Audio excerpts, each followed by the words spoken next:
I think bow hunting is one of those things that humbles you. My buddy sent me a meme I wrote about in the last magazine article I wrote. It says, "Hunting is the only thing I can think of that can break your heart and mend it at the same time."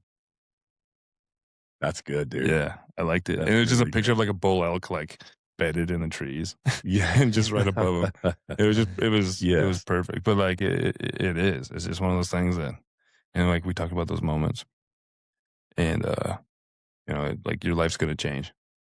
There's nothing you can do about it. Yep. Your life's gonna change in the next 5 seconds forever. You're either gonna talk about it for the rest of your life as the one that got away, or we're gonna show people every time they come in to have dinner. Yeah. Yep. You know? Yep.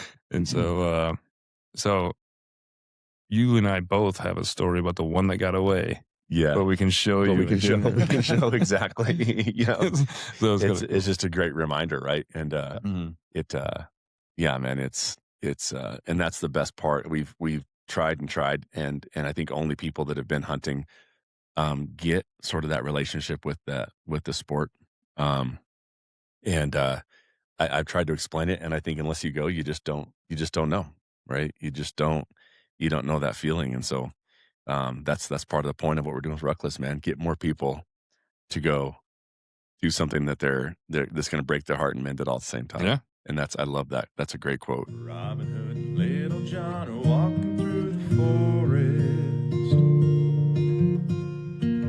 laughing back and forth at what the other has to say. Hey, welcome to the Ruckless podcast again. Here we've got a buddy of ours, Joe Bradley, who was in once already. Episode 14. Okay, thank you, Tyrel, for having it I together looked this morning. I did not look what episode this will be, though. I meant to do that. Dude, that's okay. We're gonna talk a little bit, Joe. So a lot of guys that listened, I brought it up a bunch because it tends to be front of mind when you go through a little cancer thing. But I had prostate cancer that was removed at the very end of this year to save on those insurance dollars. I'd already had one surgery, so I was like, let's hit that deductible, get it done. But had prostate cancer this year. I guess last year, had it removed, and then kind of going through the recovery. At one point, I texted Joe and I said, "Yeah, man, kind of a bummer." He was just checking in on me, see how I was doing, and I said, "Yeah, I had prostate cancer, had it removed, and just kind of recovering." And you answered me back, said, "Dude, I wish you had told me because you had the same thing." Yeah, I went through the same thing, man. It's actually a subject I hate talking about.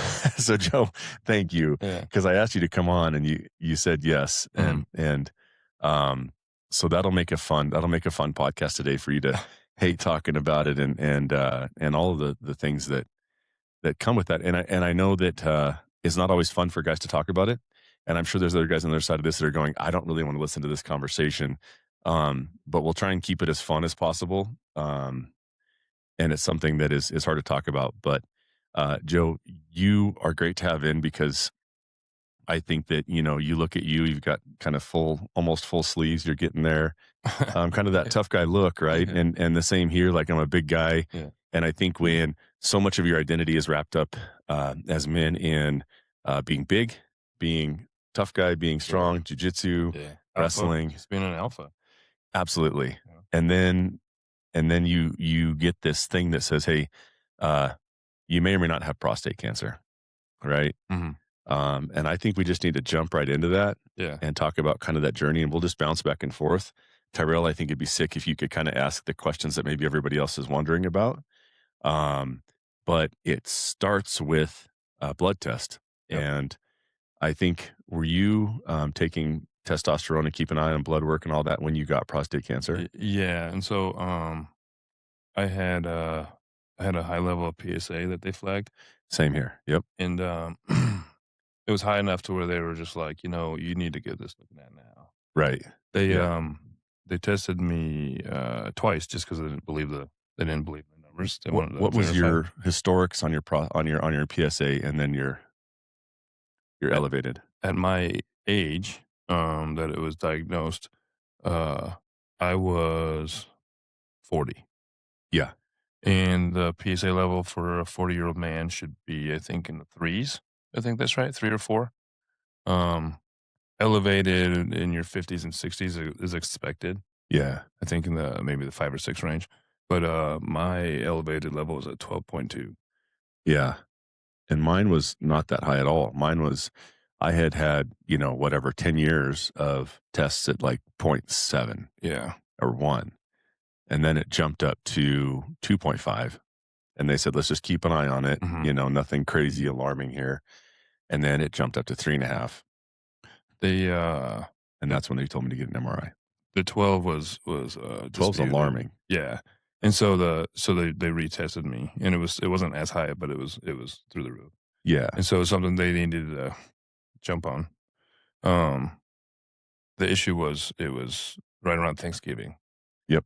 And so I had to act quickly. So I got in December and did all the post-op stuff in January. So I got hit with both of them. You got nailed for both of them. I get hit hard. I don't like talking about it just because I had some invasive, painful surgeries. Yeah. And tell me what that was.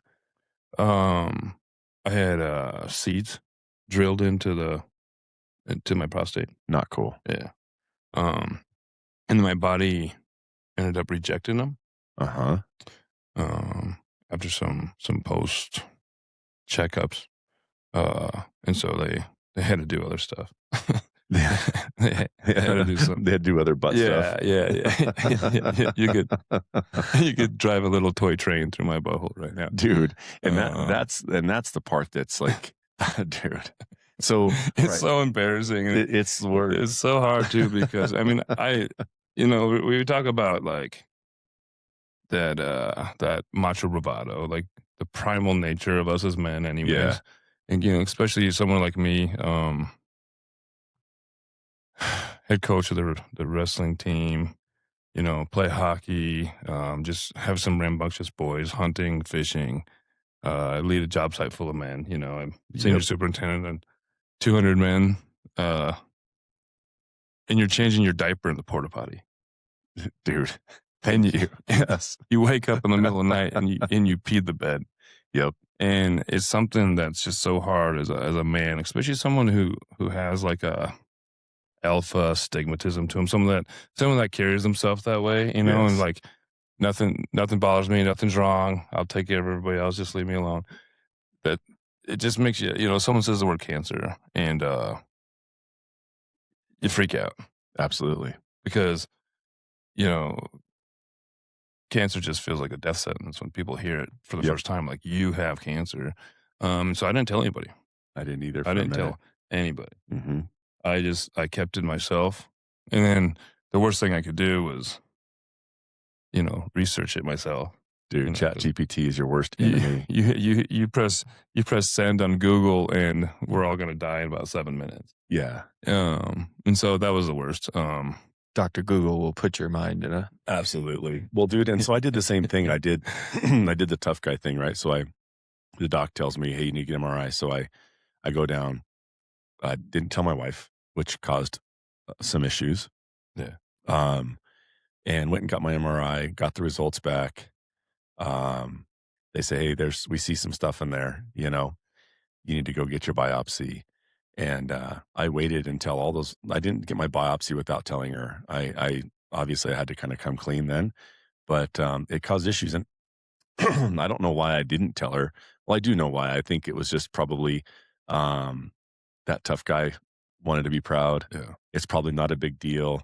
And then it took quite a while to get in for the biopsy. Actually, what happened with me was I scheduled a biopsy with the doctor that I was recommended to. And then the day before I was supposed to go get the biopsy, they called me and said, hey, we don't take your insurance. Yeah. And I'm like, well, why in the hell would you let me schedule this thing? And they said, well, it's cost this much if you want to pay cash. I'm like, I don't want to pay cash. So I called the doctor because I knew him personally. He had done my vasectomy. And so I called him and said, hey, well, who's your next guy? Right. So he referred me to another doctor that he felt like was really good. And then, so I'm going to do just a quick timeline and you can jump in and tell me, because it sounds like we had quite a different experience because I went straight to just get the prostate removed. Right. Yeah. But for the guys that are listening, first of all, number one, get your blood work done at least once a year, I would say. Yeah. I get it twice a year because I take hormone replacement therapy. a key thing I asked all three of the top urologists in our area. I said, hey, did I cause this by taking testosterone? And every one of them said no. Yeah. So high testosterone will, if you get, or let's say when you get prostate cancer someday, because they basically say you're either going to, if you don't find it, you'll die with it. Yeah. Right. They say it's roughly the same percentage as your age. So if you're at 45, you have a 45% chance of having it, 65% chance. Yeah. So anyway, so just to kind of clear that up, now I'm not a doctor. I tried to get my doctor to come on and he was busy. I thought it'd be really cool. But he, that's what they all three told me. No, that's not, in fact, even when I did the prostate cancer, when I did the surgery, they didn't take me off of testosterone fully. So it's not a causation thing, but it is, but it will add fuel to the fire once you get prostate cancer. So, but anyway, so, PSA levels were high. Go get an MRI, I think is the second step. Did you have the same thing? Mm-hmm. And then they came back and said, yep, we see a bunch of stuff in there. Mm-hmm. And then step number 3 is you go to the doctor and you get your biopsy. Biopsy is, yeah. And so I'm sitting in that room, dude, this is funny. I have a picture I can show you guys. Dude, the name on the probe that looks like it looks like a dildo. It's big. I know. It's way bigger than the one that goes in and spreads. And then it takes some bites of your prostate. Yeah. Yeah. Dude, it's named, it's called the Magnum. And I'm like, why in the holy shit would you guys, and it's like laser engraved right on it. It says laser engraved Magnum. And I'm like, that's going inside of me. The nurse comes in. I'm like, why would you guys call it the Magnum? And she puts it back. She's like, oh, normally I have that covered up. I'm sorry. And I'm like, okay, awesome. I know what I'm in for. I had a similar experience. Yeah. And I told my wife, I was like, you should come in here in case this feels good. You can take notes. You know what I mean? Learn some stuff. But we won't be ever doing that again. I'm not a fan. So the Magnum goes in and so dude, I'm like, do they put you under for this? I've never talked to anybody that's been through this, and so I'm It's laughing hilarious, dude. Like I can see it. And bro, so I can you feel it. You can totally just feel it, right? Yeah. And in my mind, I'm like, it would make perfect sense that they would put me under. I'll take the gas. I'll pay. I don't know. I kind of want to just hold your hand right now while you talk. I know, dude. It's okay. But they just put you in the gown and they put you like in a sort of a fetal position and they slide your ass off the edge of the table. Yeah, I know.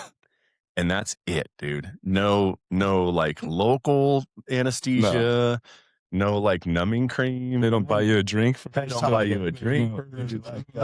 Violence, or did you have a chatty guy? I tried to talk to my doctor. Yeah. I bought him a T-shirt. They make a T-shirt that it looks like Butterfinger, but it says Butt Fingerer on it. And I bought him that T-shirt before surgery. I made him a gift bag. No numbing, no numbing lube, nothing. Mm-hmm. They just squirt cold jelly on your butt. Well, not until after he's already used his finger just to double check things. And in my mind, I'm like, damn good and well what's already up there. We know we got cancer. Why do you have to stick your finger up there as well?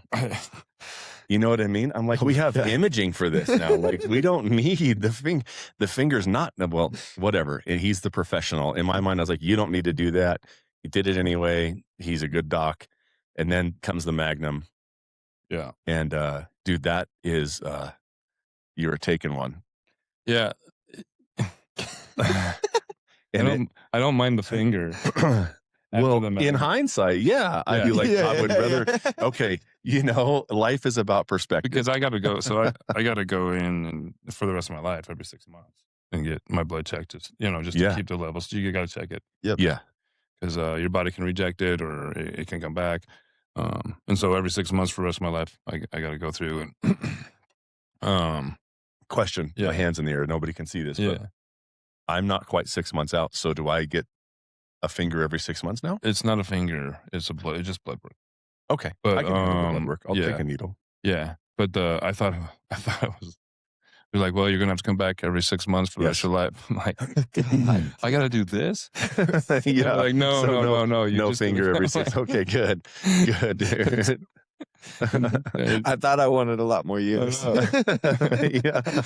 If my doctor Just kill me now. if my Yeah. doctor changes his Facebook status from single to in a relationship, I'm gonna press charges. Yeah, for sure. So, Oh my so God. the Magnum goes in, bam, lubed up, cold, Yeah. and they take 12 samples, right? Yeah, I had yes, I had 12. They're called cores. That's exactly what it felt like. They look like little worms you use to catch. Oh, dude. You know what I mean? Oh, dude. They just Oh, look I like can little. feel- They just look like little worms. Like I can feel it. I'm coughing. Yeah, I know. Oh I know. God. I know. I'm having a hard time. So, a little tangent. Our buddy Joel, who was on the podcast, laid out the gauntlet on the Aerodyne bike a couple days ago. So he challenged me 10 minutes, as many calories as possible. He did 154. Okay. So I went in the weight room early this morning and I was like, I'm just going to try and get close. I got 157. Ooh. So calling you out on the podcast here, Joel. So How much time? 10 minutes, Yeah. as many calories as possible on the Aerodyne bike. 157. 157. But Got I that almost power. threw up, and now I have that like post, like just cough, that like cough. the acid reflux. Oh, dude, I'm like, ugh. Mhm. Yeah, so I apologize to the poor listeners having to hear me out here, but so yeah, it takes little bites, little worm, and you can feel Yeah. it. I'm just going to make sure. I want everybody to know exactly everything, but you can feel it up through your tip of your Yeah. dick. Yeah. God, this is X-rated. I don't know who's, Yeah. but it's going to get that way. So my experience with this was, I had my nurse was a guy, and I'm in this gown with no pants on, Oh yeah, for sure. and he's just looking at my tattoos. He's like, "Oh man, you got a lot of tattoos, man. If you can handle that, this will be fine. You'll be fine." I'm like, "Oh yeah." Mark with a C. Mark with a C. For no reason, just Mark with a C. Just telling me that this is going to be fine. I'm like, "Oh yeah, Mark, do you have any tattoos?" No, but I really want to get one. Have you had your butthole probed, Okay. Mark? Have you ever with gone a through this C? procedure, Mark? No, I haven't. No, but I've seen it done a lot of times. Yeah. Okay, Mark, you seem like you know exactly what this feels like. Thanks. Mark was never going to be a friend. Mark was No. always on the wrong side of the fence. Yeah. He just was never going to be able to cross the tracks It with was you. doomed before it started with you and Mark. As I was going through all the painful stuff, the nurses they made a little swear jar for me. Okay. Oh, very nice, dude. Because Very appropriate. like some of them were like really nice, sweet, older ladies, and so I didn't want to cuss in front of them, but I would just be Perfect. I'd just be like, they're like, "How you feeling?" As they're like removing the bag of peas I'm sitting on. Uh-huh. I'm just like, I just want to throw a puppy at a school bus full of kindergartners right now. She's like, Yes. "Oh my gosh." So they just put dollars in the change jar. Oh my. Yes. Yeah. They end up making me a swear jar whenever I be creative and not use actual cuss words. Yeah. But yeah, I went through some some vulnerable stuff. Bro. Because Yes. you like I said, the changing your diapers, no joke. No. My sons, they kind of like snicker now. They were scared Yeah. back then, but now they snicker. Dad's wearing a diaper at work. Yep. But on the job site, nobody knows. Yeah. And then you go to the porta potty and you're just Changing your whole diaper. miserable. Dude. Because I know. I don't want no one to know, so I gotta act accordingly. Yeah, dude. And but isn't yeah. it funny? Because I'd always walk by those diapers at Walgreens and you look and it's like a really young guy on there. And I'm like, that's such dog shit. Yeah. And then like, okay, There is always a young guy like and that. we'll get back to the steps of the process, but like so yeah, post surgery, the reason you end up in diapers is like you end up with when they take your prostate out, right? Your urethra runs through your prostate. So the prostate, I don't really know what it does except for it makes your jizz. It's directly related to proteins in your blood, Uh-huh. and damn it, I think it's just like the arousal, like the Yeah. Which we're gonna get to erection, because that's anything that's for sure. like, yeah. I think Because it's, your two of your nerves that give you an erection run yeah. dangerously close to the prostate. It's the testosterone. It's where you get your testosterone. I think. Really? Is that right? I don't know. It has I don't something to do know. with That's why we testosterone. should have had the doctor on. Well, But- that's why everybody they talk about HRT. Yeah. TRT, whatever you want to Yeah. call it. and being related, but it's not. Right. It's but it's. We need to ask your doctor. We We're, do. we're chopping Anyways, this up. They can chat GPT it. Well, let's just pretend But- like we don't need to talk about that part. Okay, we'll just so edit this part because I don't so know, but I thought it makes your testosterone. I think it makes your libido. well, it for sure makes your Yeah, libido, and that's we're what- going to get to that one at Yeah, okay. the part 2, or not part 2, but the second half of this thing, because that's a big piece. But okay, so that was my experience. I got the biopsy, and then the waiting game of results, right? Yeah. I was on a hunt with a friend of mine whose son has a brain tumor. And so I'm on this hunt and just trying to be around him and feel kind of part of just being part of that and taking care of him. And while I'm on this hunt, I get my results that say, "Hey, you've got cancer," which was weird because I didn't really feel like sharing with them. Yeah. Yeah. Right. Yeah. Because Not the time. in comparison, it's nothing, and, but I just kind of got a little shook up, and his wife could tell, and she's like, "What's wrong?" And I'm reading this email, like, Yeah. as we're cutting up this mule deer. and I'm just like, I fucking have cancer, that's it. Mhm. That's all you got, right? You get an email, Mhm. or I know it was a voicemail. He left a voicemail. "Hey, I wanted to call you. It was a Saturday, but I wanted you to know right away." So then obviously tons of questions, but no real answers. Where were you at, and talk about like what that was, what was your, because you pretty well knew after the MRI you got something wrong. Yeah, With a mine PSA was- level of 12, you're like I told you, mine was right around Thanksgiving, and what was terrible about it was I got a phone call from my doctor's office, and I didn't return it was right before Thanksgiving. It was the Wednesday before, Mm-hmm. and then like, "We have your results. We want to talk to you about them." And I called back 2 or 3 hours later, not right away, and the doctor was gone. And so Yeah. the nurse was like, "Well, we got your results. And we want to talk to you about it, but I'll wait until the doctor's here to speak to you." Yeah. And I'm like, Just tell "Bullshit! me. Like, tell me Yeah. now. Like, if you got the results, if you're reading it too, read it to Yeah, me. you see and it. say it." Say it. And she's like, "Well, I think I'd rather have the doctor." Like, "Listen, if you're in my shoes, wouldn't you want to know?" Yeah. And she's like, "Well, your results came back as positive and blah, blah, blah, blah." But the doctor, she's like, went into this tangent. Yep. And then the phone hung up. And now Yeah. I got 4 days over the Thanksgiving Day weekend to think about this until I can talk to the Yes. doctor on Monday. Yes. I was so mad. Yeah. I was so mad. And so I actually I just went hunting. Yeah. I wasn't planning on it. My season was kind of winding down. My I just wanted to go be alone. Yep. But like, not like sitting at the back of some bar Yeah. or, like crying in some parking lot, Yeah. like swinging a baseball bat at rocks. Yeah. You're just like, I'm just going to grab my bow and go hunting. I Yeah. ended up shooting a nice buck. Did you really? Yeah. And Nice. but the picture, like I remember, I look at the picture, nice buck in the snow. I just had like an old, like grandpa's type of plaid, like, Yeah. like wool sweatshirt. It was just such a cool situation. But like my smile is not like the same smile. Yeah. Yeah. Because you found out like yesterday you got cancer, and then today you're smiling with a buck in front of you. Yeah. It was more therapeutic though. That hunt was good because the situation was low percentage, and ended up with an arrow behind the shoulder. Yeah. And, Where'd you go hunting? Where's it at? Well, we got a spot up by Allen's Park. We hunt late season. Yeah. During the rut.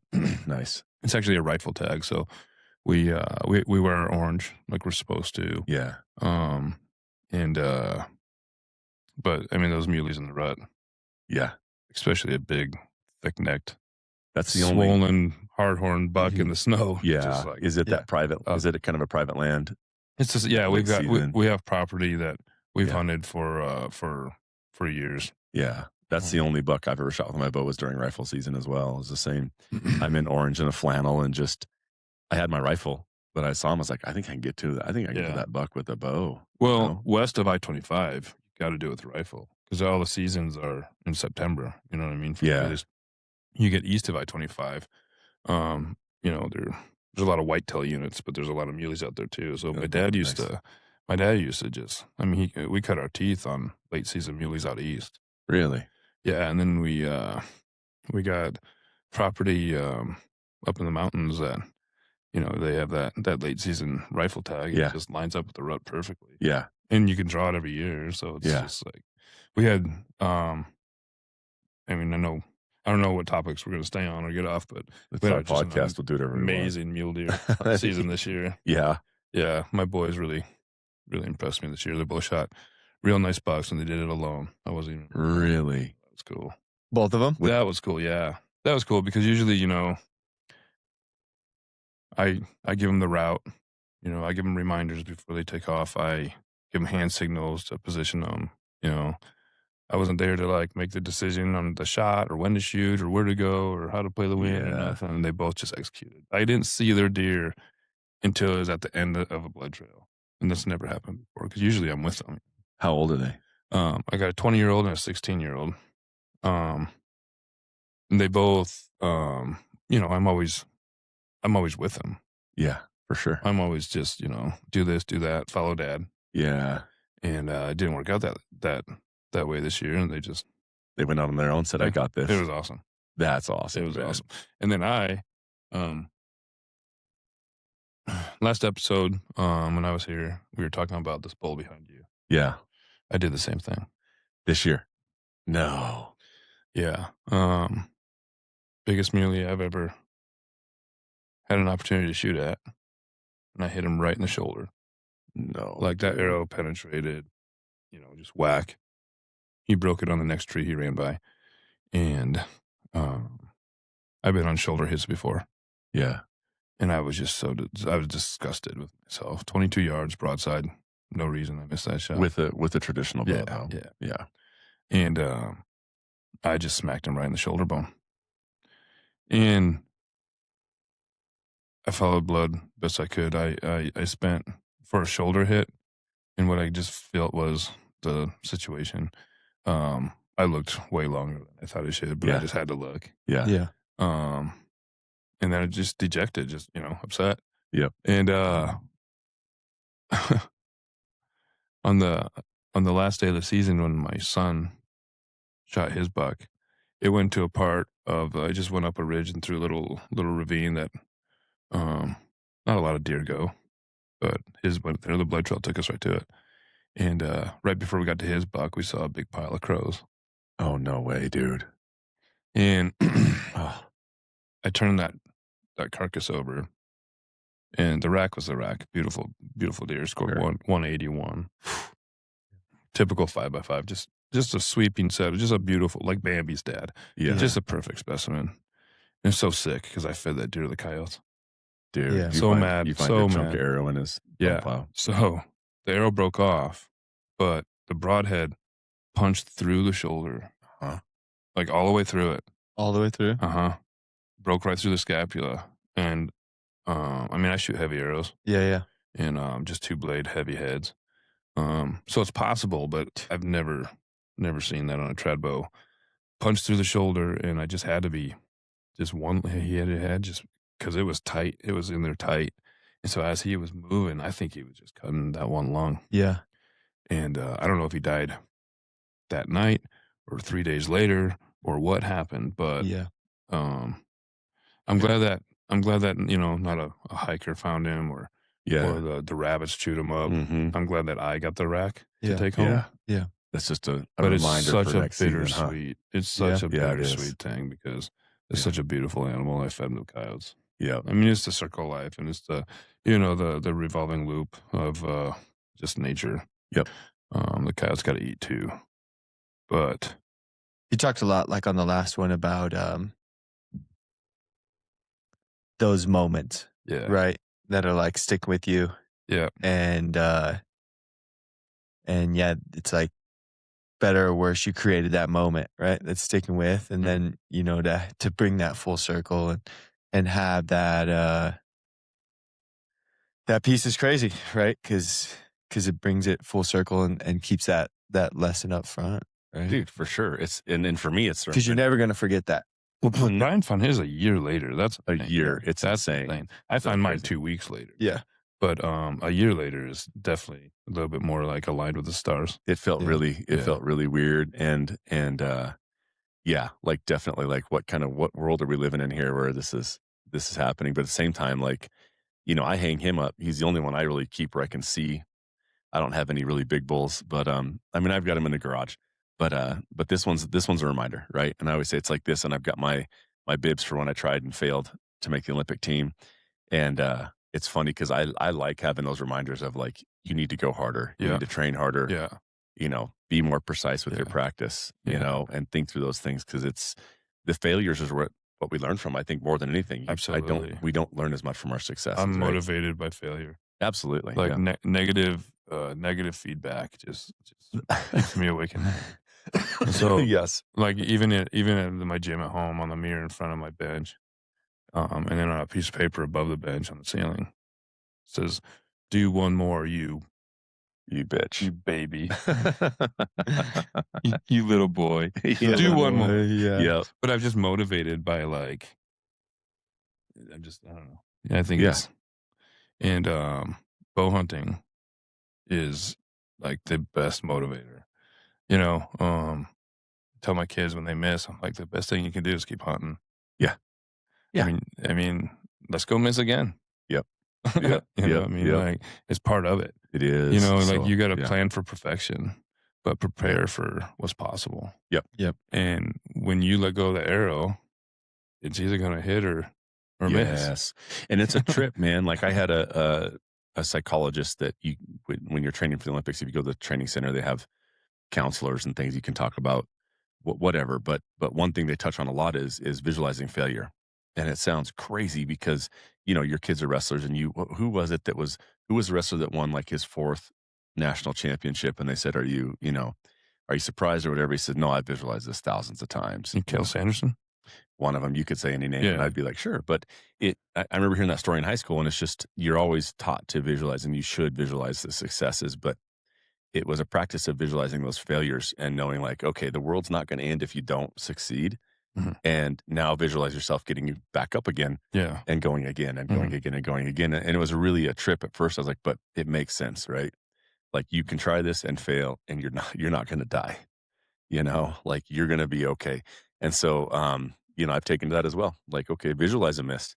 Now what? Because most people do. They go in the backyard, they go to the range, and they visualize, okay, perfect shot. I hit it. You know what I mean? Mhm. I won. Now I've harvested, and it's important also to visualize. I think go through the failures. What's it look like? You're still here. Now get back up again and go do it again. Yeah. Yeah. Right. As a dad, I was hard on my kids that way too. I don't know how you were, but my little guy's 16 now, but when he Yeah. was like 6, we went to a dirt ramp place for bikes, and they had one where you went up on the hill and then you went across a balance beam and then down another hill. Ouch. And the balance beam was like 6 inches wide, and some of the older kids were doing it, and so 6-year-old Tyson's got to try. I'm like, all right, man, let's do this. And so he goes up there and he just eats shit. Oh yeah, dude. Just yard sales. Sorry about my language. He just yard sales, and he's crying. He fell about 3-4 feet on the dirt below, and other soccer moms are running over there to get to him first, and he's he's all upset. And I wipe his tears and I hold him and I do the dad thing. I'm like, all right, buddy, listen. I hate to tell you this, but you got to do it again. Yep. He's like, what? No, it's scary. And it doesn't, and I'm like, we're not leaving until you go across that balance beam. He's looking at me like, what? I'm like, dude, you can do this. You Yeah. tried it. Yeah. You were brave enough to You try committed. it. Now let's finish it. Yeah. And he sweet. did, man. But it took him, it was like 3 more dumps. Oh, Yeah. no way. Yeah, Yeah. Parents probably thought I was like the guess worst this dad in the guy's the world. worst. But I was teaching him life lessons, I Yeah. promise you. But yeah, I think bow hunting is one of those things that humbles you. My buddy sent me a meme I wrote about in the last magazine article I wrote. It says, hunting is the only thing I can think of that can break your heart and mend it at the same time. That's good, dude. Yeah, I liked it. That's And it was just a really picture of like a bull elk, like bedded in the trees. Yeah. And just right above them. It was Yes. perfect. But like it is. It's just one of those things that, and like we talked about those moments, and like your life's gonna change. There's nothing you can do about it. Yep. Your life's gonna change in the next 5 seconds forever. You're either gonna talk about it for the rest of your life as the one that got away, or we're gonna show people every time they come in to have dinner. Yeah. Yep. Yeah. You know, Yep. And so you and I both have a story about the one that got away, Yeah. but we can show But you. we can show. We can show exactly. So it's It's just a great reminder, right? And Mhm. yeah, man, it's and that's the best part. We've tried and tried, and I think only people that have been hunting get sort of that relationship with the sport. And I've tried to explain it, and I think unless you go, you just don't know, right? You don't know that feeling, and so that's part of the point of what we're doing with Ruckless, man. Get more people to go do something that they're that's going to break their heart and mend it all at the same time. Yeah. And I love that. That's a great quote. Yeah. I know you don't want to talk about it, but so what's up, T? What do you? Well, yeah, with that, and then kind of circling back, you talked about when you got the word, and then you had a 4-day weekend to just stew on that, no info. Yeah. And you found yourself in the woods, Yeah. right? Probably naturally, Yeah. right? Followed that stomach. Yeah. Ends up being good. And on the last podcast, you had talked about, was it someone heart attack, Yeah. giving him a baby aspirin? Yeah. And then you said when like that chopper left, when you couldn't hear the chopper anymore, it was like the loneliest Yeah. camp has ever Yeah. been. Yeah. On this, Yeah. And you painted that picture, which was like, when I heard that again, I was just thinking like, it was like a Vietnam era, but like, helicopter leaving the sun, the visual and just that feeling of like, oh fuck. Yeah. And you're in the middle of it. But you kind of finish that up with like, we went and hunted. Yeah. That was the best thing we could do. Uh-huh. We got out, we hunted. Yeah. There's a You get in your head. there's you a think about it. therapeutic aspect Yeah. to I would say it's 90% therapy. yeah, man. It really is. Right. It's just Yeah. you're just carrying your bow in the woods. It's just what I want to do. And so like there, it's like you didn't get any answers over that Thanksgiving No. weekend. Uh-uh. But I tell you what, like where were you at as a person leaving those 4 days? Well, I got the answers. I got the answers I didn't want, but I didn't know the severity. I didn't know what the doctor was going to say. yeah. But I'll tell you this: over the course of those 4 days, I went hunting. I shot a nice buck. I was by myself. And usually when I walk up to an animal, I apologize first. Right. It could be a world record or it could be a 2-year-old doe. Yep. I feel like that first touch is so important. And then there's sorrow and there's, sadness. And then there's like rejuvenation and celebration because you accomplished your goal and you're putting meat on the table. And this is a memory that you'll never forget. And I remember on that deer, that arrow disappeared behind his shoulder and he didn't make it far in the snow. The blood was everywhere. And he, I saw him go down anyways. And so there was no reason to do anything but just to walk up to him. And I felt bad for us. I felt bad for him. I felt bad for me. Like, I just felt like, like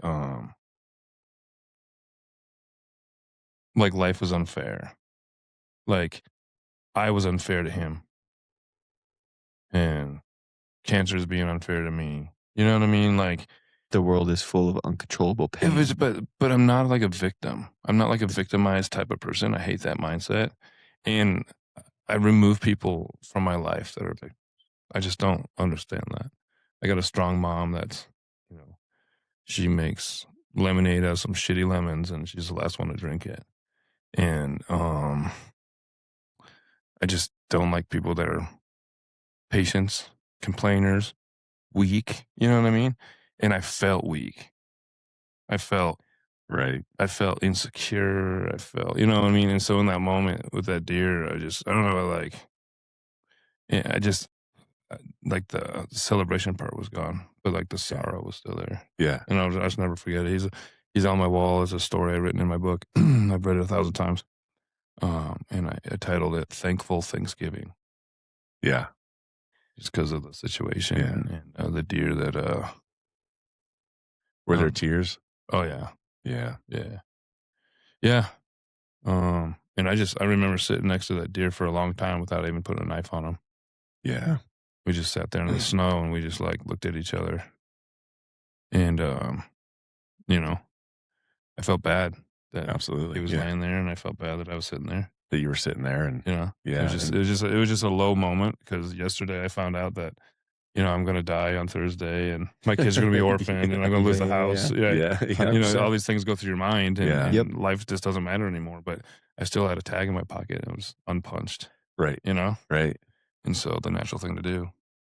Well, and I think it is funny. I think that's where we go to kind of like feel those feelings, right? Because I think I don't think I know when you walk through that front door as a dad, as a provider, as a protector of them, um, there's not a lot of room in there for you to be that person, right?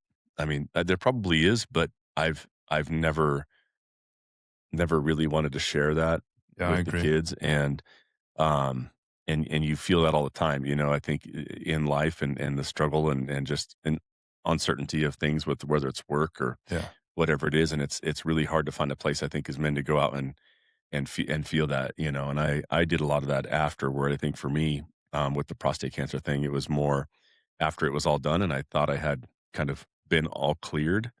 I went fishing, it was the time of year and I just went and I've told the story in the podcast. I was throwing a big kind of nasty, dirty, rig with weight and bobber and all that stuff, dry fly fishing, and fell in the river, um, soaked my diaper, you know, water all down my waders, and went back to the cabin and changed my diaper and put on a dry fly, and I had to just shift my mentality around why I was there because I was there. I went up all alone for 2 days yeah, just to fish, kind of the yeah. same thing. And I had tears on the side of the river, just kind of going like I was I was really scared. And I didn't tell anybody I was scared when I was going through it or before surgery or after surgery, but I was really scared. And so just to kind of get to sit in that emotion and go like, um, I mean, there's a big range of things that could go wrong, right? You could end up it could metastasize outside of the prostate, and now I've got to deal with Hmm.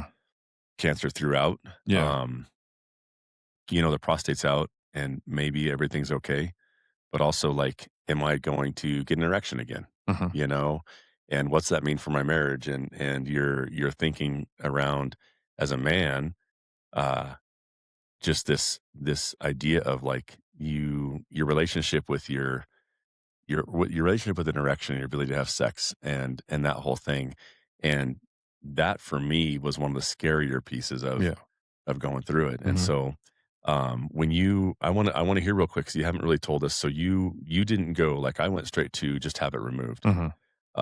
Which if you Google that, your percentages are scary around. Are they going to hit those nerves? You'll never get an erection That's why again. I didn't like. That was my last resort. That was your last route. So you tried pellets with the kind of a radiation pellet, right? Yeah, Or is it there's chemo? Or is it radiation? What is it? it's I think there's 120 of them.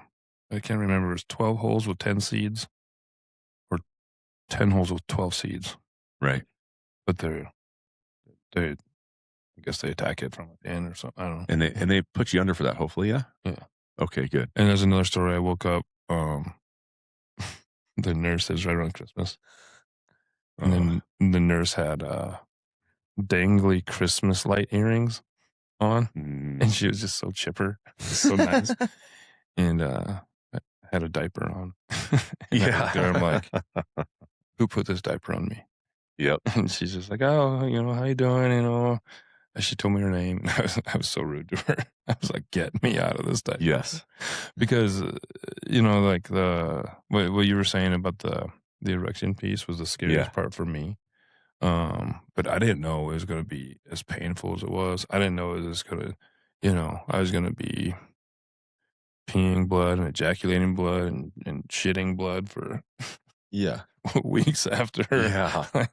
Yeah. There's an embarrassment factor, like you just don't feel, like I like to walk in the room and like own the room, like kick the door open and let everybody know I'm here.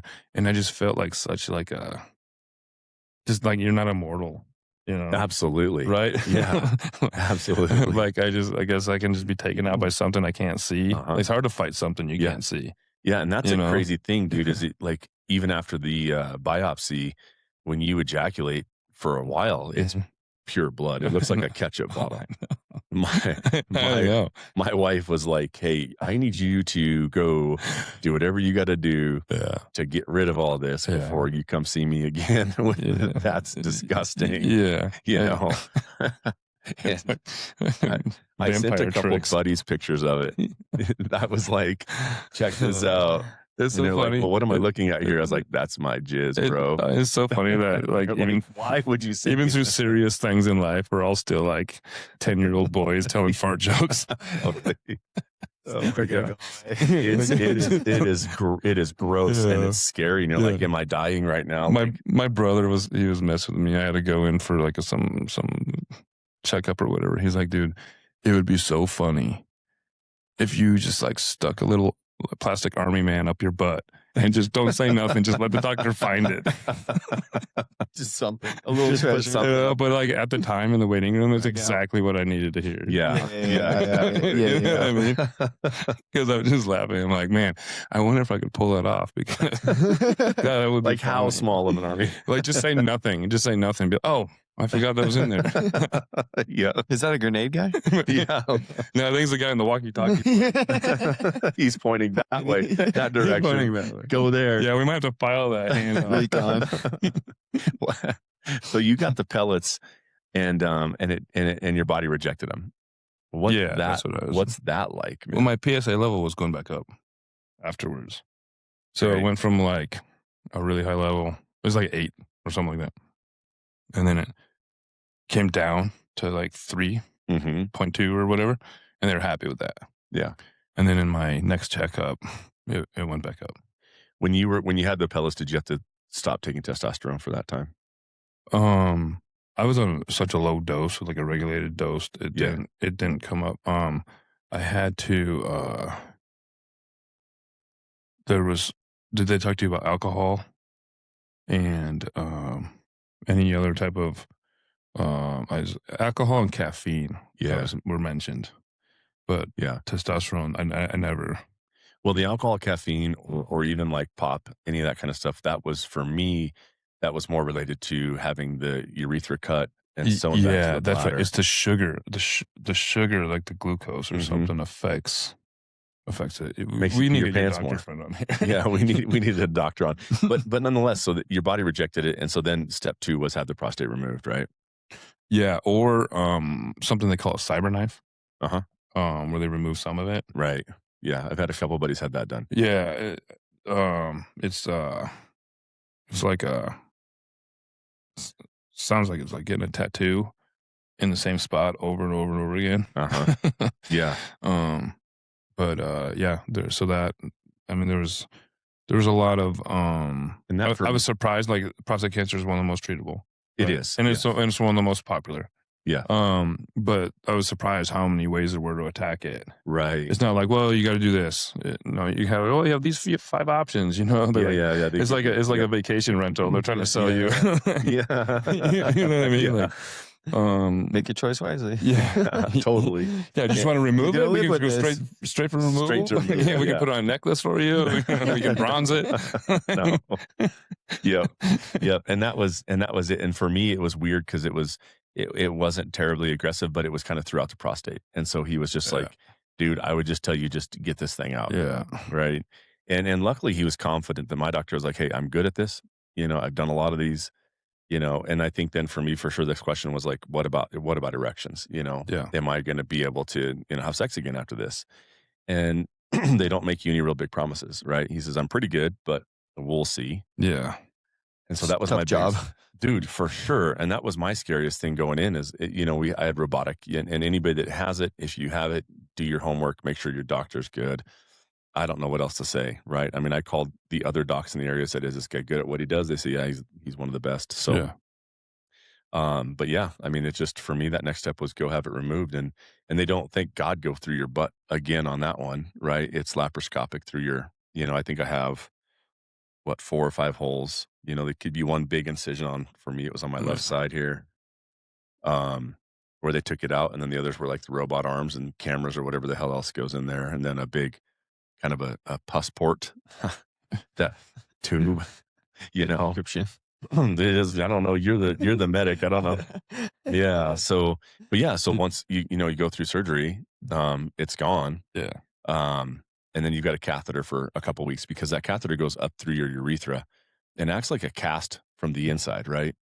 So because when they cut the prostate out, they have to take a chunk, let's say 1.5 or 2 inches of your urethra, and they stretch that out and they sew it back to your bladder. Pulled mine out on accident. Your whole catheter? It hurt so bad.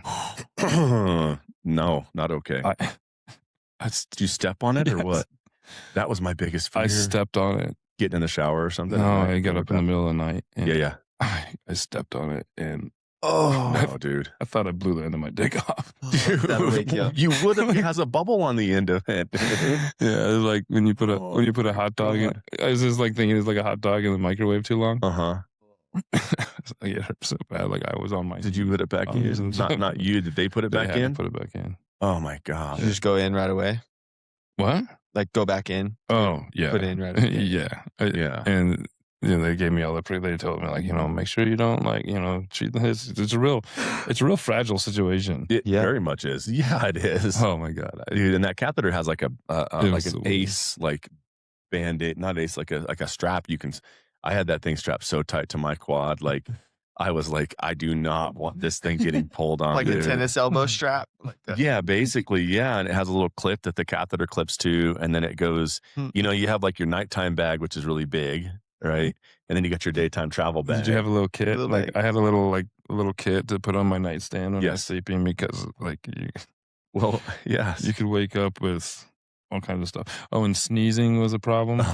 Oh, dude, and I had a bad cough when I went to get the surgery. After the surgery, sneezing is just like, dude, like coughing. Yeah, like for any laparoscopic surgery, but like, yeah. So were you at 2 weeks afterward that you had the catheter in, or how long? No, it wasn't that long. Yeah, mine was 2. I don't know what it is, but 2 weeks of that, just like kind of keeping your pee bag in your boot. You know what I mean? So that like, it's so embarrassing. It's so embarrassing. But dude, it is kind of nice. Like you just like you kind of get to where you can feel like you got to pee. So your bag's full. So you go to the bathroom, put the boot on the toilet seat, and just drain that. They gave me this is like a fanny pack looking thing. Oh, nice. I wasn't about. Now it just looks like some tourist walking around Estes. I don't know what's worse. With the hose coming out. I'd rather have a pee bag in my boot than a fanny pack on. My little bird watching glasses. Yes. Yeah, I just kept mine in my boot, man. It was funny. Yeah, they gave me all kinds of stuff. I just threw it away. Mm-hmm. And then you have to switch. I'm the worst patient too. Like I had to switch bags. I don't believe any of them. I don't like them all. Any of them. Yeah, I had a little chip clip that would hold my little catheter shut while I would switch bags because you just didn't want to pee. Tuesday clip. Yeah, just a little clip, and then you change out the bag for like your nighttime is bigger, so you don't have to get up and go empty your bag. But then I go to the doctor, and this is where I have a problem with my doc because you get it taken out, and then they shove a bunch of water back up in there to make sure your bladder actually is holding water and draining. So you go through that, which isn't horrible. But then he gives you like a little maxi pad. He's like, you might have a little leakage when you leave here. And that was the biggest lie ever. Because, dude, I get my little maxi pad. I'm like, I guess I'll put it in my underwear just in case. I don't want to dribble. Bro, by the time I got to my truck, that pad was like, it's full. And my wife is with me, and I'm like, we got to go to Walgreens now. It's diaper time. And he did not say shit about diapers. Not a thing, right? I mean, when would I have surgery? December, and it's what is it, May? Yeah. And I still have to wear a little pad, because you still have, like, if you're in the weight room, like, it's funny, like squat day, like not as much anymore, but for the couple of weeks after, I was like, this is a diaper filler for sure, So I have a problem in cold weather. So like if I'm in a tree stand, in November, and it's cold, and you kind of like have the urge to pee. It's like I need to get all these zippers unzipping as fast as possible. Yes. Or I'm peeing everywhere. Yes, like or you have to pee. It's like I'm going now. I have to go. But when I get to that point, my underwear already wet. Yeah. Really? Yeah, so It just sucks. And so that's miserable. Like a tree stand.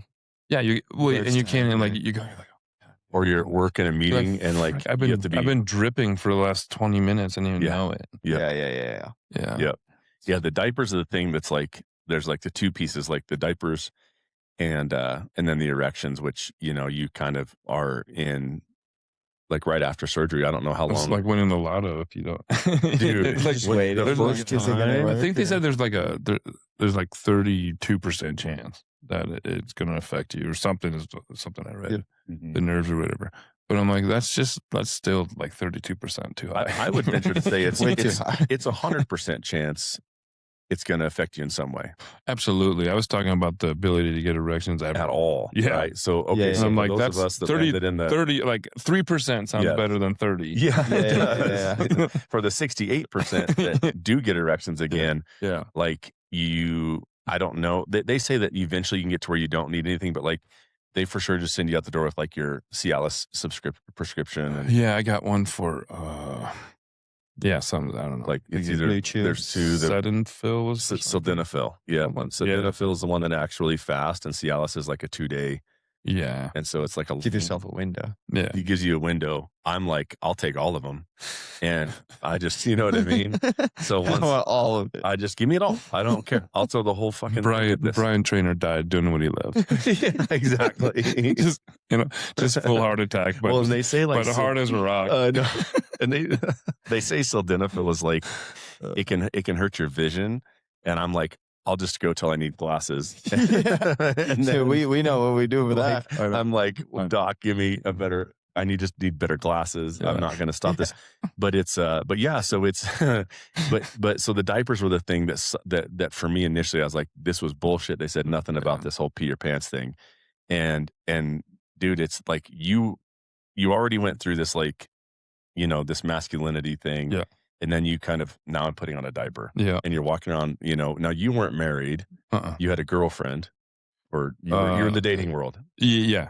How was that in the dating world to be like, I I went through the whole wear thing. diapers. I went through the whole thing alone for a long time. Yeah. Like I just You weren't about to. Well, like, a couple things because it kept like mine didn't seem to be over. You know, Yeah. like my body was rejecting it. So like I was still in like do whatever it takes mode, which was drawn out like months and months. Yeah. You know, because I'm just, and so you know what it did though? I mean, I ended up not having any problems with erections or anything Good. sexual that way at all. Yeah. At all. So like I don't even like they gave me those prescriptions, all that Yeah, stuff. I don't need them. I don't use them Good. or anything. And I guess I got lucky because that was my biggest fear. Yep. But it put some other things in perspective for me. So like Yeah. like before cancer, my son misses a tackle on a football field. Yeah. Like, come on, boy. You know, I taught you better than that. You need to run through it. Like, keep your head up, run through that thing. You know, like, what are you doing? Yeah. After cancer, Yeah. it's all right, man. Get him next time. Yep. I'm just happy I'm here watching you. Yeah. You know? Yeah. It used to put so much pressure on myself when I had a tag that I should fill. Yes. Like a white tail on a tree stand. I grew up in Iowa, man. I've done this my whole life, right? Like, Yeah. I'm not going to fill my Iowa, you know, or my deer tag or whatever, or, you know, an antelope tag that we get every year. Like, and so you put pressure on yourself. After cancer, man, it was a nice day today. Yeah. You know, it was like a good day in the Yeah. woods. Yeah. Yeah. And it changed that for me too. Like this year on my elk hunt, you know, now this was before I knew I was going to have surgery. I had pushed surgery till after all the hunting seasons were over, like an idiot. But it was almost like that perspective had for sure shifted. And it was like, my buddy's like, you got a horseshoe up your ass this year. Cause I shot a bull when I was supposed to be calling. It came right to me. And then while I'm just watching my buddy's hunt, another bull walks up and stands at 20 yards from me for like 10 minutes and just stared at me. Just watched me stand there. I've never in my life, you know what I mean? Me and him on a ridge, there's one little tiny tree. There's nothing. And so I think that there's something about that where that perspective change, your energy changes toward all of it, Yeah.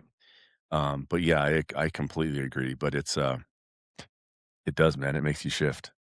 So with perspective shift, does your drive change? What,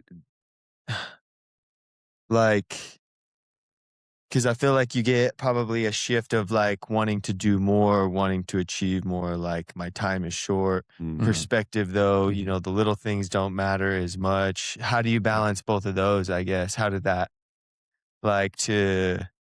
It's a beautiful day hunting, but I'm sure you didn't lose the like. We're still going hard today. Yeah. Oh yeah. Like there's success and there's not, right? Or there's things that I want to check, and this is what we do. And Mhm. you know, naturally, it's like I go hard. So I guess does that make sense though? That balance of finding a new perspective of like we will get them next time, and this was awesome. To keep in that same drive and fire. That's a good question. That's a really good question. For me, I think I'm enjoying the small things more, but the drive is more, I think, too. Yeah. Yeah. After I had cancer, I felt like I was being patient, waiting for opportunities to go on these hunts I wanted to. And I felt like I'm just procrastinating instead. Yeah. And so I went to Alaska, Northern California, the North Pole to chase muskox, California blacktail to get my my deer slam. Alaska, Florida. I just took my kids on a hunt, put a down payment on a hunt for all four of us to go to Canada bear hunting. Always wanted to do that, and so I got moved up. It made my bucket list. Yeah. Yeah. Become Move a up. priority. Yeah. Yeah. You know what I mean? Because it's a scare. Like Yeah. I don't think about mortality. Mm-hmm. And then, and I'm just, I'm thinking, oh man, there's always next year. There's always next year. There's always next Yeah. year. 100%. I'm gonna get bigger next year. I'm gonna lift more I'm gonna next lift year. more. I'm Yeah. gonna beat my time next year. Yeah. Yeah.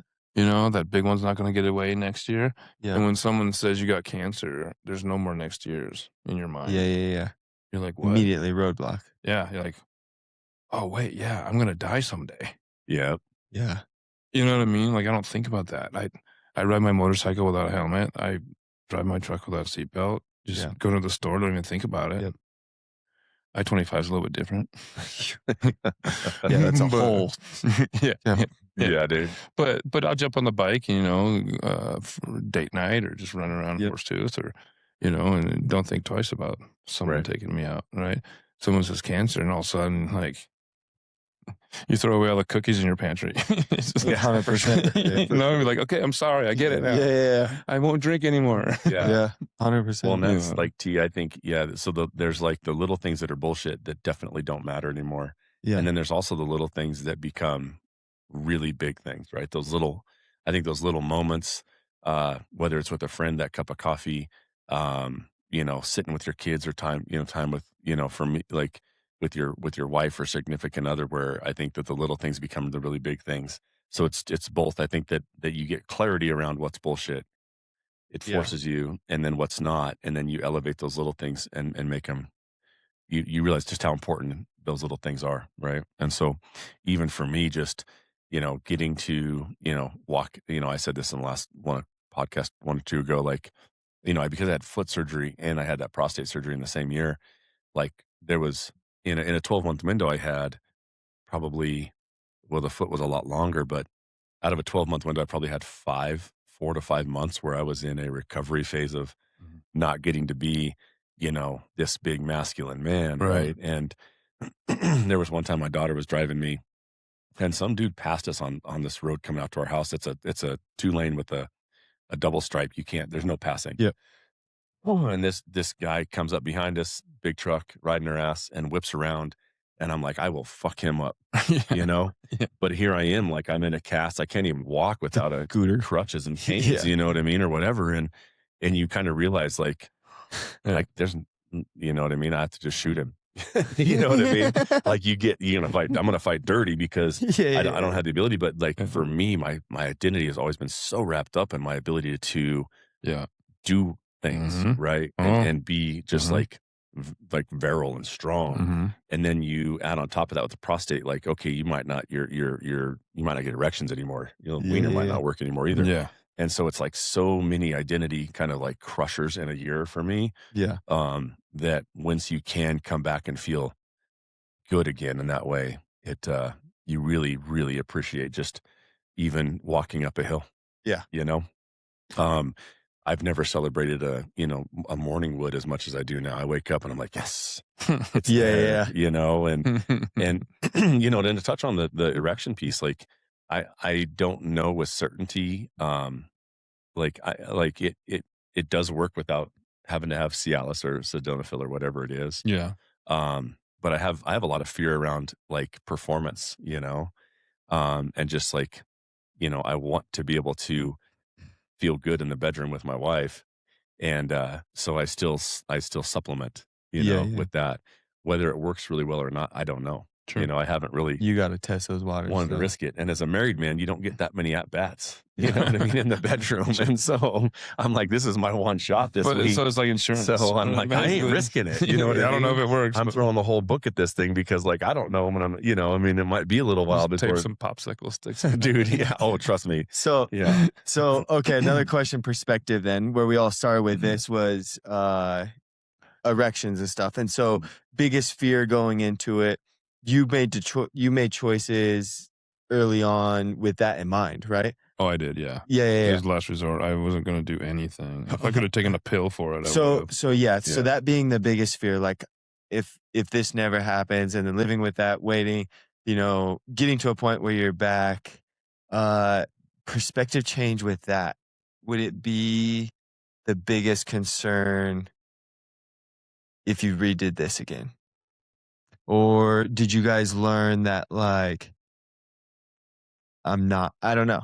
You have to, Because for me, it would be like, that would be my biggest concern. 100%. It would be like, how do we get this fixed? I guess then when you get to sit with it and this realization of like, if it never gets hard again, who will I be? I don't know. Did that Thank change? you. No, that's exactly the thought. Mhm. I want to hear your answer there. I mean, Well, I just immediately went to worst case scenario, what life would look like if I couldn't Yeah. get an erection, or if you were just constantly going to be, potentially peeing your pants. Yeah. Because you don't realize it until all of a sudden you're getting wet. It's like, oh my God, I'm peeing right now. Like, Yeah. It's so embarrassing. Yep. It happened to me. Like I wore the diaper way longer than I probably should have, just because it'd be the one time that I don't have it. I'm going to stand up in a meeting at work or like conducting Mr. Blue Jeans. Yeah. Yeah, dude. I wore like So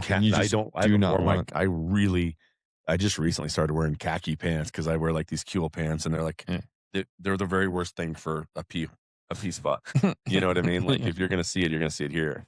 Yeah. Right. Dude. And so but I think for sure I tussled with the idea of like, okay, what's my marriage look like if I can't get an erection anymore?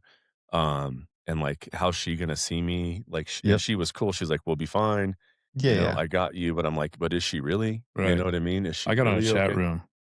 Oh, dude. And so like I just like got on a chat room and talked to guys that lost their ability to get hard. Yeah.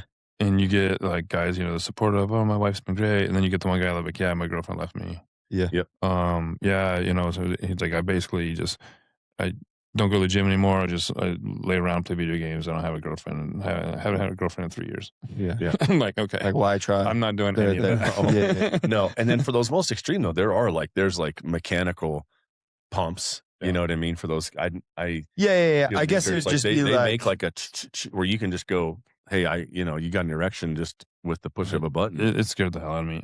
Me too. It was to me like not getting an erection or not being able to like hold if I'm peeing or not. Yeah, it was more like the safety of my future. Yeah, it wasn't as important as like not be able to get an erection tomorrow. Yeah. Or not, or just peeing your pants in a Walmart standing in line, like, dude. Yeah, where everyone around you, if they knew, would be like, oh, that's okay. It's in your fine. Meeting, if you had a pee spot, sure, dude. but when you hide the fact that you have cancer from people, because you just don't, like people know, but not like acquaintances. 100%. Everybody in that meeting that I'm leading, is not knowing that I have cancer. So if I pee my pants, they're just going to think that, I'm drunk or something. Yeah.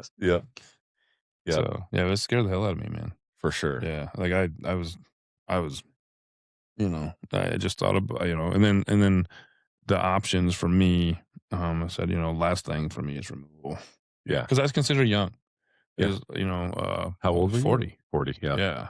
Yeah. And so, and they say you don't even start checking your prostate until you're like 40 or something like that. And so 40, 45. my brother and like your brother, it sends a ripple effect because, one thing that's funny was they asked me, well, you have prostate cancer. Does it run your family? And I'm like, no.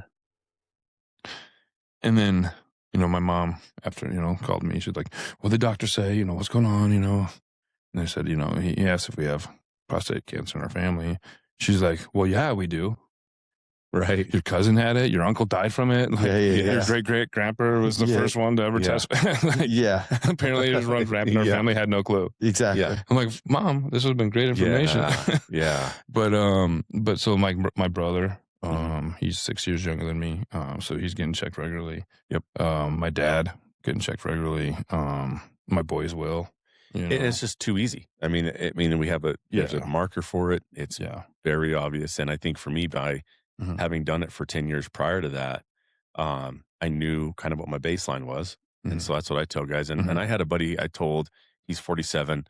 I'm like, yeah, get your PSA checks. I get my blood work done every year. He's like, I'm sure I'm good. And he calls me the next day. He goes, I called my doctor yesterday. And I said, hey, what's my PSA been? And he goes, well, we don't test for it. And he's 46, 47. He said, we haven't tested you for your PSA. Yeah, you got to ask for it.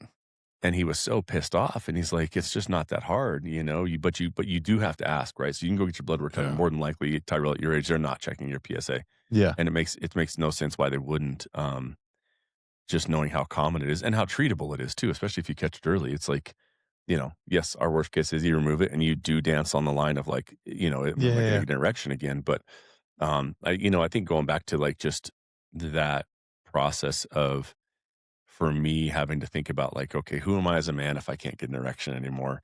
And it's a crazy thing to have to think through. It really puts you on the spot, I think. Yeah, because there's no reason to think about it other than, oh, by the way, you have cancer and now you can't get an erection. Like it's not something you're like, I just feel like I'm going to get an erection until I'm 97. And it's like, for sure. It's just a complete opposite. It's like it never even crosses your mind. No. You wake up, it works. You see something, it works. You're talking it down more often than not. It feels like a handicap. Like it feels like a crippling handicap that you don't like. You'd never think about. Like, can you imagine like someone has an accident and now they can't see? Now they got to learn how to live blind. That's just like a complete culture shock to your whole world. Like your whole life changes. Not getting an erection shouldn't do that, but to me it did. Oh yeah. Yeah. To me it was like so extreme. Yep. Because your I'm like, identity what do is you wrapped up mean? in that, man. Yeah. You don't think like, your identity is wrapped up in your ability to get an erection, or To how me, much it's of your just- identity to is me, it's connected just to a that. But manhood it thing. does. It is. On a funny level, it's just like we're so simple as dudes. Oh, we're just We're the big dumb for simplest, real, dumbest dude. meat Yeah. But like, okay, listen, you can live for 5 more years with an erection, or you'll never get an erection, but you'll live forever. And you're gonna contemplate. You're gonna die in 5 years, but you're gonna get an erection the whole time. Yeah. You'll be like, give me the 5 years. I'll with an take the erection. 5. I'll make the best of it. I have one job on this earth. Yeah. Yeah. We're so simple, but it's you're not wrong, and you're not different for that ideology, right? Right. I mean, It's just it's 100% the first thing that my head would go. It is, and for all the obvious reasons, but it's and then it took a lot of for me, because in my marriage, then it changed the dynamic with me and my wife, because if it requires a pill or requires medication, it shifted the dynamic where we've been married. What are we married? We've been together for 26 years now, but for all of that, like I've always been, if she just looked at me funny, I'm like, I'm ready to go. Yeah. Let's go. You know what I mean? She'd like rub my arm a little nice. I'm like, I'm hard.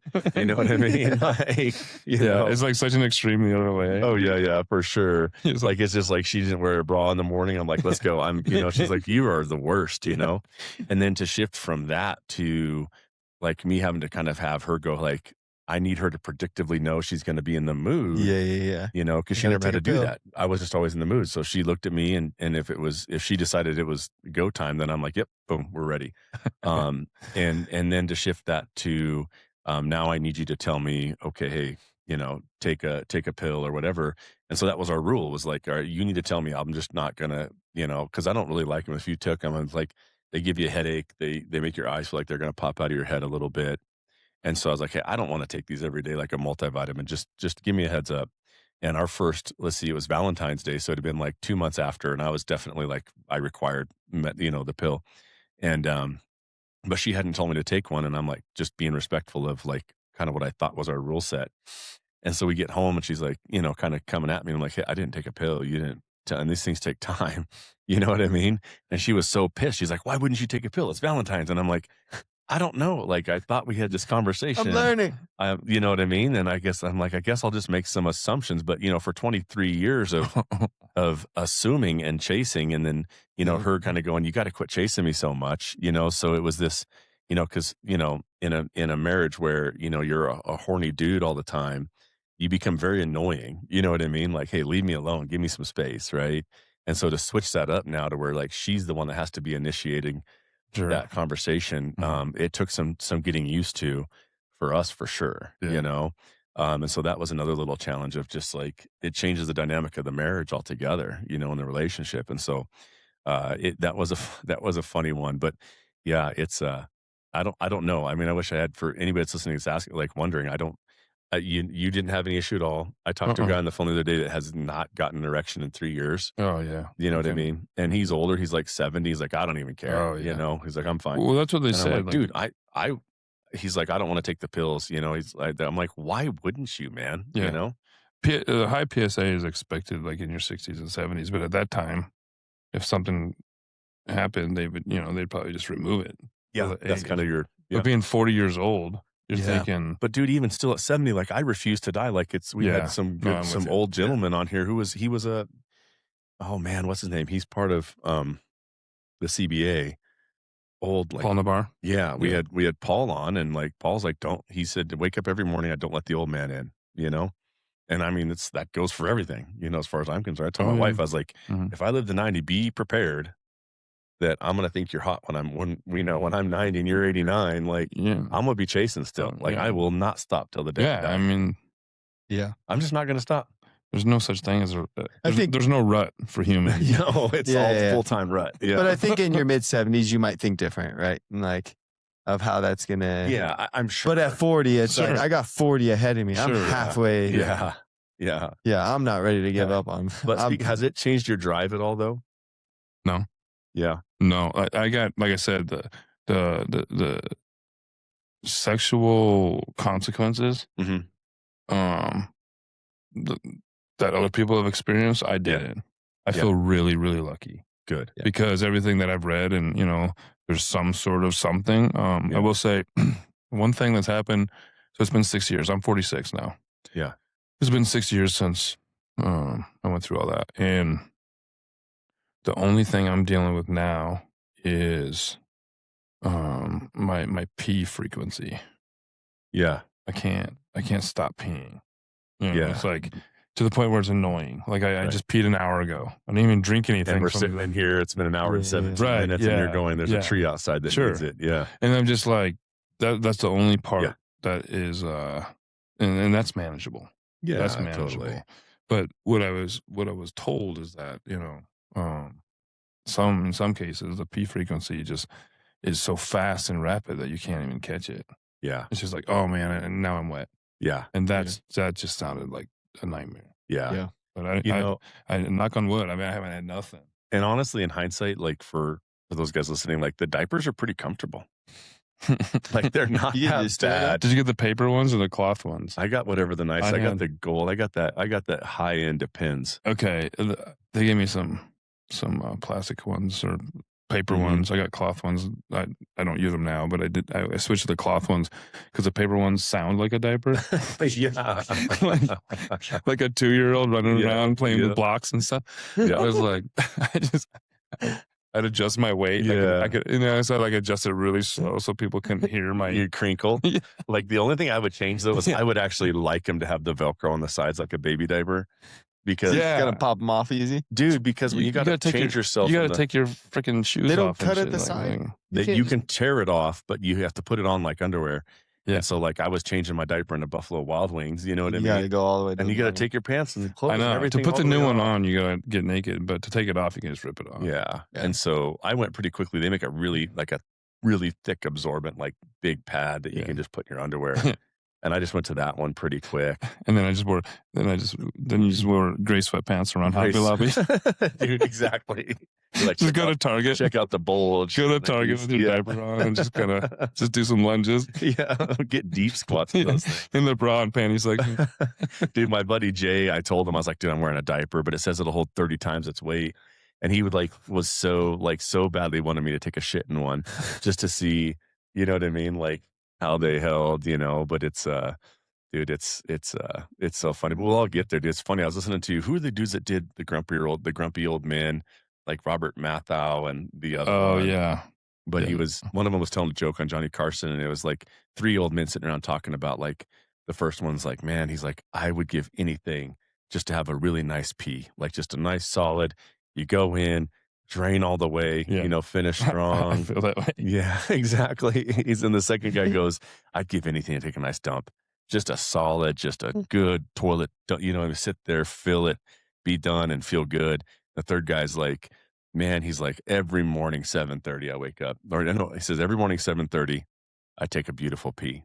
Just long, full, 7:35, huge dump. It's just the best dump you'll ever take. And the 2 guys are like, well, what's the problem? And he goes, I don't wake up till 8.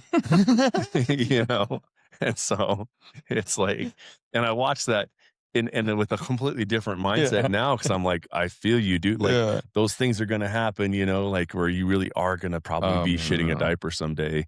And so I think that's the thing. That's big things and small things, Tyrel. It's like you take for granted the fact that you can just go take a dump whenever you want to, or you can pee when you want to.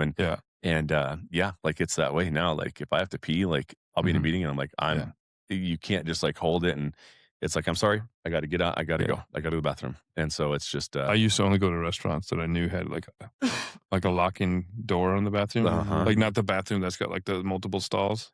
It's like the bathroom where you go in by yourself, lock you lock it, the family room. Yeah. Those are the only restaurants I would go in. So that because you could change your diaper. Yeah, so you could do your thing. Yeah. Well, yeah, like doing a porta potty, even like a giant porta potty that's is rough. horrible. I mean, those suck That's in general. rough. Like, Yeah. I mean, I do it a lot, and I'm pissing in them all the time, and that's one thing. But the day you guys change your diaper. shit in this That's thing the today, worst. and it's like whatever. Yeah. But then every day, Yeah. changing. That's crazy. Yeah.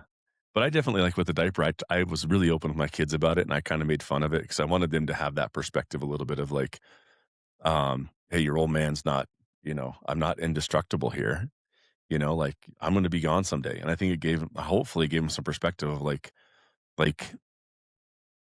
you can't always count on me, right? Like at some point I'm out, Yeah. and this bullshit's on you now, and you got to deal with it yourself, I'll tell you what, you find out when you give news like that, you find out who's in your life. For sure, dude. Yeah. You know what I mean? Yeah. Like when you tell people that you're compromised. Yep. You find out who loves you. Yeah. You find out who makes it look like they do. Yeah. You know what I mean? Yeah. With any of those things, right? My mom, Adversity. after everything was said and done, my mom made like a cake. It was shaped like a dick. And she had a big, like 2 big band-aids on it. You know what I mean? My kids make fun of me. My brother, it's like, and you have to learn to make fun of yourself a little bit. And it's like, I gotta go change my diaper. those are the people that were scared more than you were. Yeah. Yeah. That's true. Yeah. And I really feel that too. Like there's definitely the thing where like you kind of forget that like they're probably more afraid than you are. Mm-hmm. Because if we ended up eating shit and dying, like you're all stuck with this. Yeah. You know what I mean? I got the easy end of the stick on that one, you know?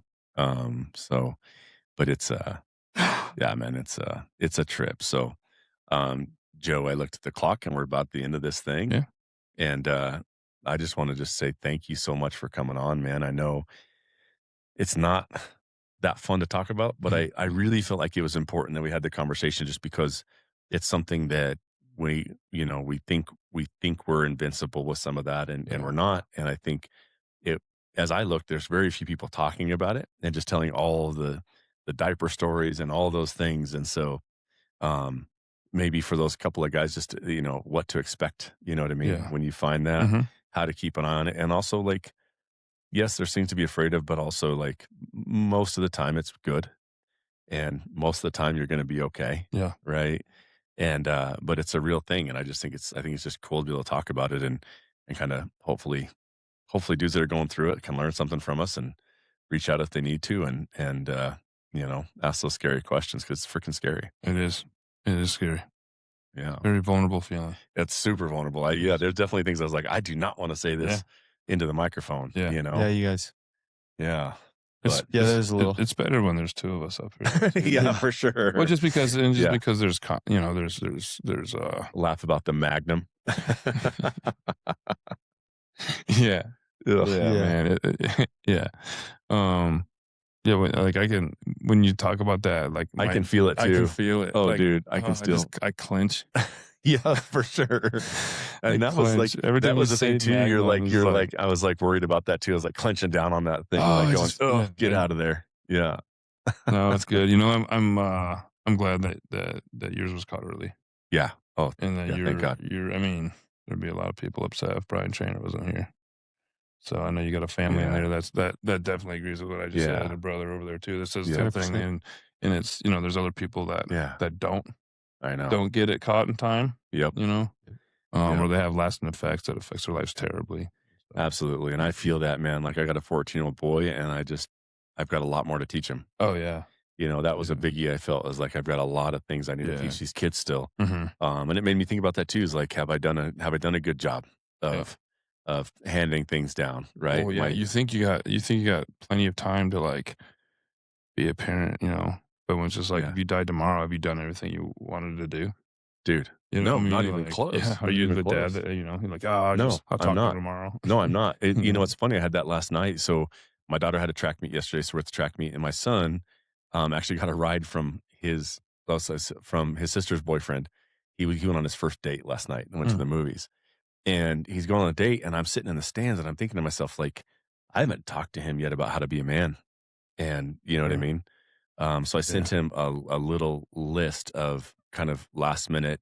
He was already downtown, and so I sent him like the checklist of, I'd love to hear your input. So here's what I sent him. I won't remember it all, but I said, hey, you got to pay for her drinks and snacks at the movies. Mm-hmm. I said, if you're walking down the sidewalk, you walk on the traffic side, or the dangerous side, whatever that might be. Open the door for her. I said, open the door. Park underneath a streetlight. Well, he's not driving yet, so I said, when she does leave, you walk her to her mom or dad's or whoever's giving her a ride, and you make sure that she's in the car safe before she leaves, and then you leave. But you do not leave. Yeah. You don't go anywhere until she's been handed off safely. 100%. I said, if she goes to the bathroom in the theater, if you don't feel like it's safe in there, you need to get up out of the theater, walk with her to the bathroom, and you wait outside the stall. Yeah.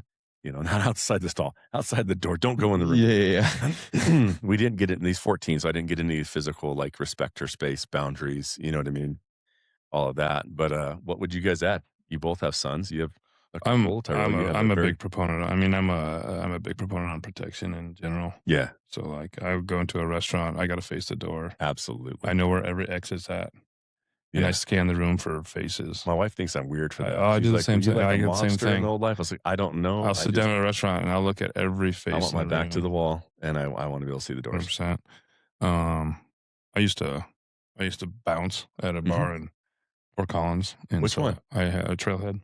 Oh, I was at Wash Bar. Okay. And Tony's. Yeah, Tony's. So I know Tony Schnee really good. The owner of Tony's. So Tony's and Trailhead. And I would just help out in the holidays. Yeah. Or in September when school came back in session if I wasn't hunting. Yeah. On the weekends. But I used to give in the self-defense classes I taught to women and children, I have the nail polish that turns green. You can put your finger in your finger. Yes, I just read about that. In case there's have you heard of just, no. or Yeah, Curious. talk about it alkaline for a second. strips. But they make a nail polish. Talk about this. Is They cool. make a nail polish, and so you can get it clear, and so a lot of girls will put it clear over the nails they already have. Yep. You can see it. But if you dip it in your drink, like you're on a date with a guy you just met, or some guy picks you up at a bar and takes you to another bar. I always talk to my students about not going to a second location. Yep. Watch your drinks being made. Know who's in your life. People that get attacked are usually not attacked by a stranger. It's usually like Yep. your husband's buddy, or the guy at work, 100%. or that person that waves at you every time you walk person your you wouldn't dog down the think of. same path on the same night at the Yep. same time. And so I'm just protective in nature. Yeah. And so my boys, same thing. Like, Mm-hmm. and my son Jake brings his girlfriend over, and I'm like, is he treating you right? Yeah. She's like, oh yeah, he's a pain in the ass sometimes. I'm like, all right, but you let me know Yeah. if he's not. Yeah. If he's Yeah. not respectful, if he's not Yeah. opening the door for you, if you're not, but you think that you have time for that. Yeah. Because there's someone right now that just got diagnosed with prostate cancer who's freaking out just like we were. Yeah. And his kid's 7. Yes. And he can't have the take the girl on a first date talk yet. You know what I mean? Yep. And so he really wants to make sure he can be there for that. Yeah. Yeah. And so people hear the word cancer and your life stops. Yep.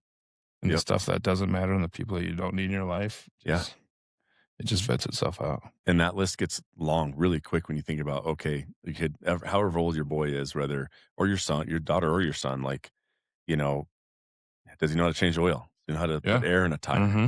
Right? Does he know how to, frame a wall? Does he know how to fix an outlet? Does he know how to plunge a toilet? Yeah. Right? I taught my boys how to put in for their own tags. Yeah. Because I said, if I die, would you guys even keep hunting? Or do you just go because you go with me? Yeah. Yeah. And if the answer is you hunt because you like it, then let me show you how I put in for your own tags. Yep. Because I'm the one that does it. Let me show you how to log in. you don't even know your password. Yeah. You don't even know where to go to buy these things. You just jump in my truck and we go hunting. Yeah, absolutely. You know what I mean? Yeah. And so there's a lot of things that you take for granted that that you think that you can just, Yeah. like, your son really wants to go on a fishing trip to someplace. And you're like, Fishing at all. We'll go next summer. Yeah. Fishing at all. Oh, it's not My going to work son's this fly summer. fishing, and I was like, this is one of my loves of my life. Mm-hmm. And he doesn't know how to throw a fly rod yet, and I've been cautious because I'm really scared to scare them off of it by going, hey, you have to come do this. Yeah. So I'm always playing that game as a parent. At the same time, I'm like, he'll never know if he likes it or not unless you give it a try. Mm-hmm. Right. So I just kind of forced some of that. I'm like, I'm doing this, we're going. It's a good conversation today, man. Yeah. Your story with the kid and on the bike with the the obstacle on the balance beam. Yeah. I've just been hung on that of how I'd handle that situation. And you got to finish this now. Yeah. Yeah. That's why I'm shit, you committed. Mm-hmm. You did one of the hardest parts. Yeah. The hardest part was trying. And that I don't know. I don't know if I've always been there in those moments to be like, no, you're going to finish this now. Yeah. I think. And I don't know. I just keep coming back to that. That's a powerful It was just an opportunity. way to approach it was a kid. An opportunity as a dad to teach a life lesson. Yeah. If I just cleaned him up and kissed his boo-boo and we went home. Yeah. I'm raising sissies. Yep. Right. And this was an opportunity to just be show him listen, I tell my boys all the time, I wrote something. Sometimes I feel like I'm a poet, and I wrote something in a journal, and it said, the reach is more important than the contact. I think it's harder to ask for help than it is to actually receive it. Oh, for sure. You know what I'm saying? Yeah. Especially when it comes to the cancer thing, talking to your friends about it, talk to your family about it. Yeah. And that was an opportunity where asking for help was harder than receiving it.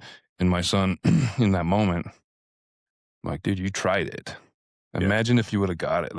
You went into this thing with intention to beat it, and you failed. Yeah. But now we just got to go again. Yeah. Yeah. It's that whole I can't yet. I had it written on the dry erase board in the weight room here for a long time with the kids. Because they said I can't, and I was like, you can't yet. Yeah, it's a good word. Yeah, it's a great word for that, right? And going, especially in the weight room with a 14-year-old boy that's lifting, and he kind of tries to do something. I can't do that, so you can't yet, right? Yeah, He's like, yeah, you're right, I can't yet. That's I was good. like, you got 800 more reps at this Yeah, weight yeah, before you yeah. can get to that weight. And then you'll get there. Mhm. Right. And you're also not supposed to handle like, I love the weight room for this. And it's, he had a son, my son had a friend that committed suicide, and he was in the weight room with me, and we're just talking, because that's how boys do, right? You don't sit across from each other and talk. Like, Yeah, you do you got to something. do something. And then Yeah, my so- wife never gets it. She's like, he hasn't talked to you. I said, I'll get him. Yeah. So we'll go out, we'll play catch the football, we'll Yeah. go to the weight room, we'll go on a hike, but we'll talk, but it just won't be like you think it's going to be. Yeah, it's got to be secondary. Yeah. Yeah. And we're in the weight room, and he's talking about all these things like, Bud, like, these are some heavy things you're talking about lifting. I said, my heavy dumbbells sit off the rack over on the ground. And I said, go try and pick up that 70, and he's like, I can't lift that. And I said, you're not supposed to lift that yet, right? You're not there yet. Yeah. You haven't lifted the light weights yet, and you'll get to the heavy weights. And this is the same with this situation. Like, there are things you don't understand about this situation that I don't understand about the situation, but you got to go through the little ones first before you can get to the big ones. Yep. And so it gave me that opportunity to say, like, Bud, you don't need to be, this is heavyweight you're talking about lifting here. This is suicide. And none of us have grasped that one. And so stick to the lightweights for now, bud. Mhm. You'll get to the big ones eventually, Mhm. and you'll be able to deal with them, lift them. But Mhm. it is, man, it's hard. And I know it creates a heavy conversation on the podcast here, but I think it's important to have them once in a while. But at the same time, make fun of the diapers and make fun of peeing the bed. Yeah. And, it's just, dude, that's just part of life, man. Yeah. I'm glad that we're here to make fun of it. Just grateful Thanks to for get to sharing, be able guys. to be Yeah. to make fun of it. So, hey, to all you guys listening, thank you so much. Joe, thank you for just sharing and being vulnerable with me. We said we'd have you on again, and we'll have you on yet another time just to talk about fun hunting stories. Yeah, let's do that. This is one I really wanted to do, and just in a way, like, not get out of the way, but just I wanted to get this done. It took us 3 months for us to find time to get into the studio. So a nice kind of, mid-morning Saturday. So thank you for taking that time and energy too, man. I appreciate you. Yeah, appreciate both of you guys. And Thank you. We'll get you on before the season starts. Beginning here, of May now. So Yeah. we should do this again before it gets too before hot and heavy. September And hits do it. us. Let's talk see. more woods and Talk about let's talk preseason. Yeah. Talk before the season starts, and we'll do another one after and see how it goes. Yeah, that'd be I love fun. that. That'd be good. I love that. I got some good stuff coming up this year. And I'm sure you I'm do. sure you guys do too. So Yeah. We've got, I've got an Alaska trip coming up this year. So we got to make we that. got to sit down and talk about We got to that. sit and talk Cool. about that. Cool, guys. I appreciate Sick. you. Thanks, boys. Thanks for being on. Thanks for listening, guys. We'll see you next time. Ooh-la-lolly,